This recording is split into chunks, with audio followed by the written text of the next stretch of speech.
from the time from 1994 to 1999 or 1998, I go from 175 pounds to 297. Not much education. 4.5 years in the military, I started spraying for cockroaches and making $1,000 a month. And I had an $810 apartment. Whoa. So I'm scrounging, dude. Yeah. And so my life is hard. And but I'm spraying for cockroaches from 11 o'clock at night to 7 o'clock in the morning, and that's my life. But once again, man, you can't lie to yourself. I can lie to you, and I can lie to everybody else, and I was great at it. But buddy, every fucking day in that dirty mirror, that accountability mirror was no more. That accountability mirror, let's just fucking shave my head and go to work. But I saw my reflection every day. But I really didn't know how fat I was. I didn't really want to look at myself. But I was haunted. These demons were in my head every day. Man, you ain't shit, man. God, dog, man. You wear this fucking uniform, you get in your fucking Ecolab truck, you go spray for cockroaches, you fucking go in the kitchens, you eat your fucking brownies and shit in the back kitchen, you make shakes and shit while you're in there, man. I was like, fuck, man. So I come home, and I never forget it. I used to spray down Steak and Shake. My last stop at about 6:30 at night, or 6:30 in the morning. I spray down Steak and Shake, and they had this big, large shake. They gave me this special cup, and they just dumped the fucking chocolate milkshake in there, and I go across the street to 7-Eleven. I had a 45-minute commute home, and I'd go over to 7-Eleven and get these chocolate donuts, like the mini Hostess donuts. And I was popping them like fucking Tic Tacs, dude. It was like I'd eat it, I just fucking pop it, boom. Just be driving, listening to the radio, popping them like Tic Tacs, drinking the shake. So by the time I got home, that box of donuts was gone. My mom lived about 2 miles down the road because she moved to Indianapolis, Indiana now. So what would happen is this. So I would eat that, and my routine was this. Shit you not, my breakfast was not that. That was my snack for my 45. So now, my mom, and this is no fucking shit, my breakfast, you know those fucking Pillsbury cinnamon rolls? Yeah. You got the 5, you got the 8. Yeah. I had the 8. So you had the 8, she baked that shit, and then it was 7 to 8 scrambled eggs hard, and half a pound of bacon well done, and I would chase that motherfucker down with Fruity Pebbles, 2 bowls, or Fruit Loops, something sugary. That was my breakfast after the fucking donuts and the shake. So this day though, I get home, call my mom up on the phone. She goes, "You want your staple?" I'm like, "Hell yeah, I want my fucking staple," you know? And that's how I talk to my mom. You know, me and my mom came from some fucked up shit. Yeah. People go, "Man, why you cuss so much?" Because my life wasn't easy. Sure. So I'm not gonna sit here and sugarcoat it for Right. you.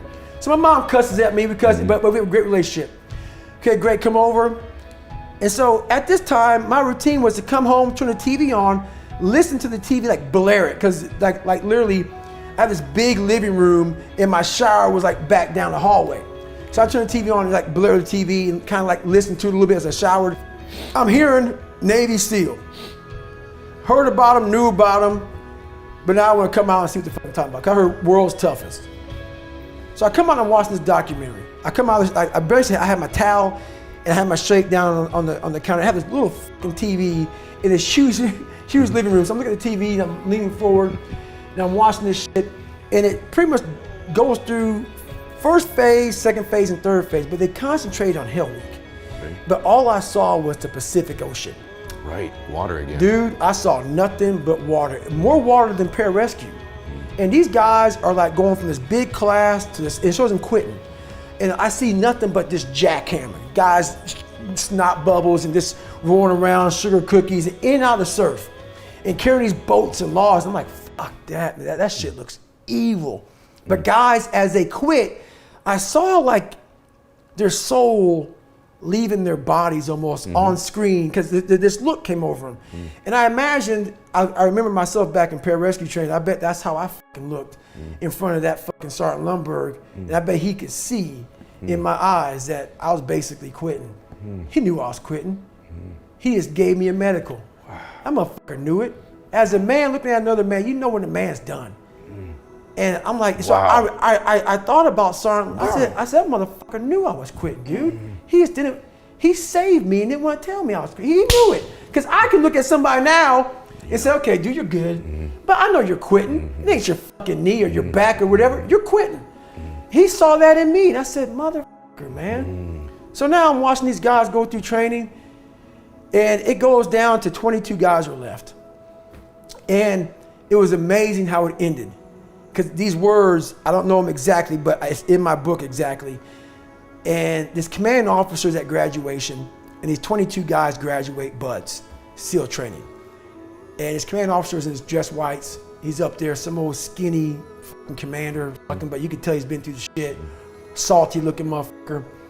And he's looking hard, and his speech was amazing. He goes, we live in a society where mediocrity is often rewarded.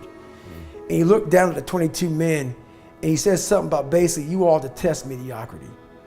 And he goes on to talk about this mediocrity and shit. And I just sat back and I said, God, man, I just want to be like these motherfuckers. I want to feel, because now I was projecting myself in those chairs. I want to, how do y'all feel like right now? And I go, I want to feel like you do.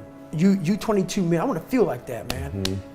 I said, I'm tired of feeling the way I feel every day. I'm tired of how I feel. I'm tired of lying to myself, lying to people, and just being some piece of shit. And I always knew in the back of my mind, I could be something special. Yes. But I knew the work it was going to take was going to kill me. I was afraid of that. I was afraid of the brutality and the suffering I was going to have to endure. But I knew I could do something. But I'm like, I ain't trying to do that kind of work, man. I'm just not trying to do that. So I chose the path of the easy, of least resistance. So now my ideas, it became so haunting and daunting on me, myself, that I said, I'm done. I'm fucking done.